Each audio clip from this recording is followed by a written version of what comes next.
Hey guys, Paul from Ashen Phoenix. It's new comic book day for the week of March 22nd. We're going to get started right now. This episode brought to you by Paul and Tim Do a Thing. We do a thing.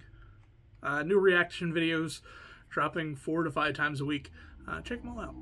Hey guys, it's Tim from Team Ashen, Capes and Scowls, Comic Book Store, and Paul and Tim Do a Thing. And I'm going to tell you about these trades. We got New Mutants Volume 4, still chugging along pretty well. Issues 29 to 33 here. Dead Lucky ties into the Radiant Black universe. Did you do Dead Lucky? No. It's hard to keep up with all of these. Yeah, but I like exploded so quickly. It did, but I like that there's a big expanded universe. It's pretty cool. This is an interesting art book. It is value stamps. It's all about the Marvel value stamps that you sometimes don't find in your very valuable 70s Marvel comic books, and you get real sad real quick. Or it's why you could maybe afford a 181. The Marvel stamps are cool. It's a nice little book on that.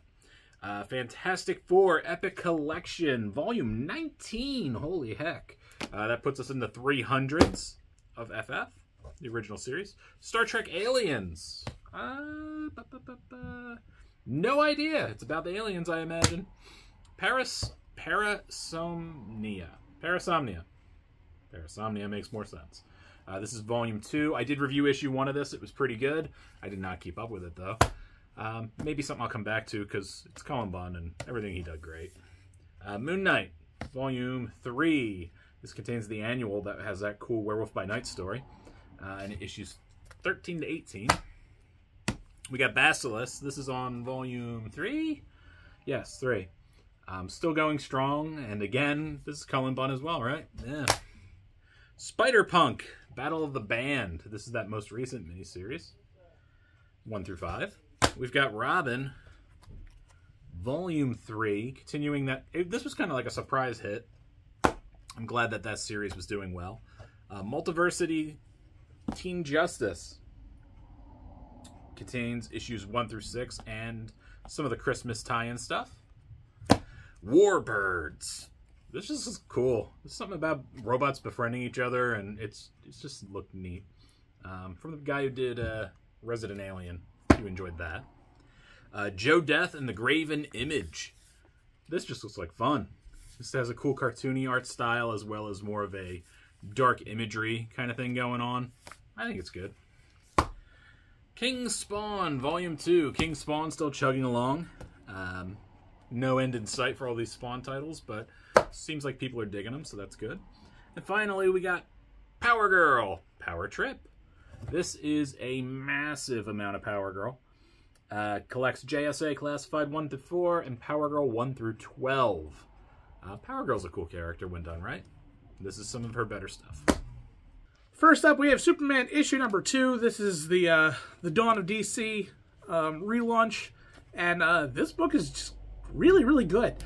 First episode, you're dealing with Lex trying to help Superman, and you just not believing anything about it, and having to go up against Parasite. And now Parasite broke into a bunch of different clones, and now this is him and the rest of the super team trying to kind of contain that while everything just continues to go worse and worse and worse, and it just escalates from there. This is a really good issue. The art is fantastic. The writing's really, really good. I like this. And I'm usually not like super excited over Superman stories, but this is a lot of fun and really kind of intriguing, and learning some of the new characters that are coming out as well as the new threats to Superman. So even if you're not a fan of Superman, first 2 issues have been great. So you should definitely check this out. All right, now first up for me, before we get to that, I forgot to mention, there's this Nightcrawler pop. That's pretty fun, isn't it? I don't know why that's Nightcrawler music. He glows in the dark. That's a lot of fun. You like things that glow in the dark, right, Paul? Kinda, yeah. Yeah? That's your 80s weird thing of choice? You're just like, yes, glow in the dark.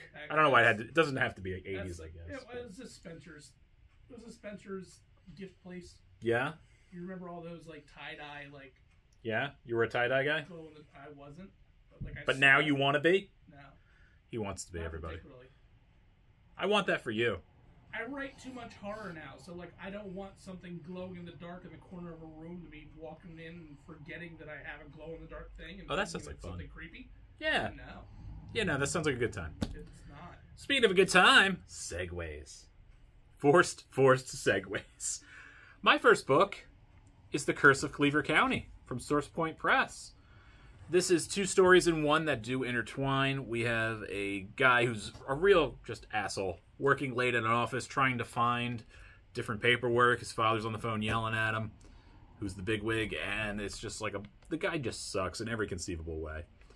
He ends up, no one's helping him, it's working late, he's spilling coffee on himself, the guy sucks. And he meets an interesting problem in the alley.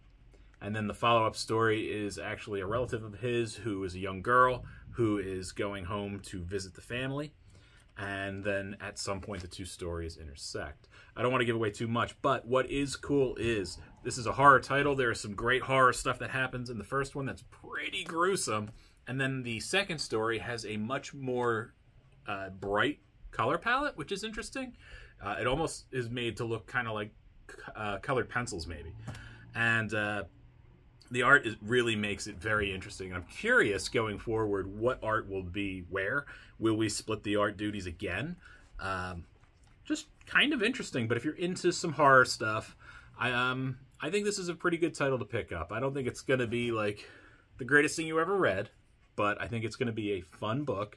It's a cool story. The potential is there. Let's see where it goes. What is my pick of the week? It is The Neighbors, issue number 1. This is creepy as shit.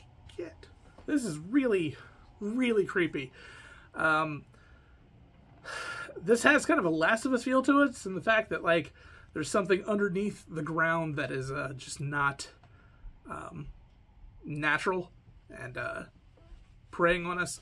We have a new family that moves into a neighborhood, and as you can assume, with a blended trans family, there's going to be a lot of eyeballs on them, and automatically the town just kind of feels not welcoming, and it may be a misnomer where it's like they're not here because they're not unhappy because you're a blended family.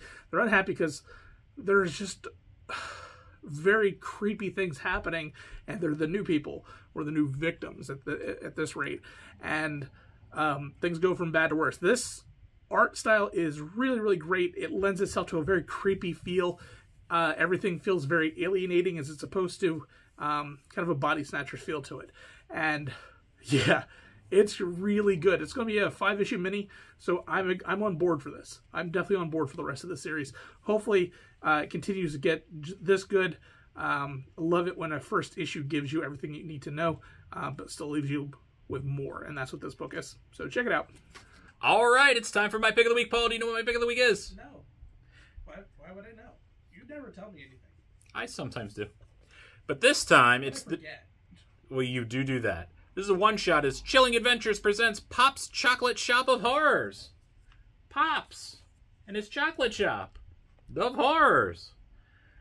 Continuing with the Archie horror line, this is a bunch of small stories that intertwine like a horror anthology would. It has to do with some kids that want to get to the movies, and they forgot their wallet, and they're just going to walk out on Pops, and Pops ain't having it, and he puts them to work, and you realize there's awful, awful things. He's probably cooking people. And then he will mention things like, oh, the last guy didn't work out, and then you'll get a small story explaining what happened to him. And all the little stories keep intertwining with them trying to get out for the night. And it's pretty funny. I think they tie everything back together pretty good. The Archie horror stuff is usually pretty good. It's pretty fun because it's meant to be not lighthearted, but like Archie has a different feel than a lot of other books. So for them to do horror is just kind of fun in a weird way. It's not what you should expect from them. But the art is good. It's very gruesome when it needs to be, which is just bizarre. And I had a blast reading this, and I think if you've enjoyed the other horror stuff, you should enjoy this too. And it's just a one-shot. And look at that cover. Isn't it great? Look at that. You'd eat that. It's gross. All right, guys, that is it. Thank you for hanging out with us once again. Head on over to Capes and Scowls if you want to see some week-late comic reviews where we do books from last week that you could probably still find on your shelves. Some of the reviews most of them are different from what you've seen on here. Some aren't, but it's not all just me, and it's pretty fun. There's also movie reviews over there, so check that out. Paul is he doesn't have a Campfire Ashes this week, but make sure you subscribe. One just dropped, but subscribe to Paul. Paul needs subscriptions. It makes him happy. He's less mean to me. There's a lot of hitting off camera. And no one believes that. And my vision in my one eye is not what it used to be because of that. It's unfortunate. No one believes that. Anyways, pleasure as always. I definitely believe the opposite, though. I definitely believe that you beat me. No, I'm too lazy for that. They don't at all. There's no violence here. You just wait till I get in your proximity, and then you hit. Well, it's because you hit me in the eye so many times. You have to be pretty close for me to successfully. This is a weird bit. It is kind of a weird bit. Yeah, it's weird. Anyways, everything's fine. Bye.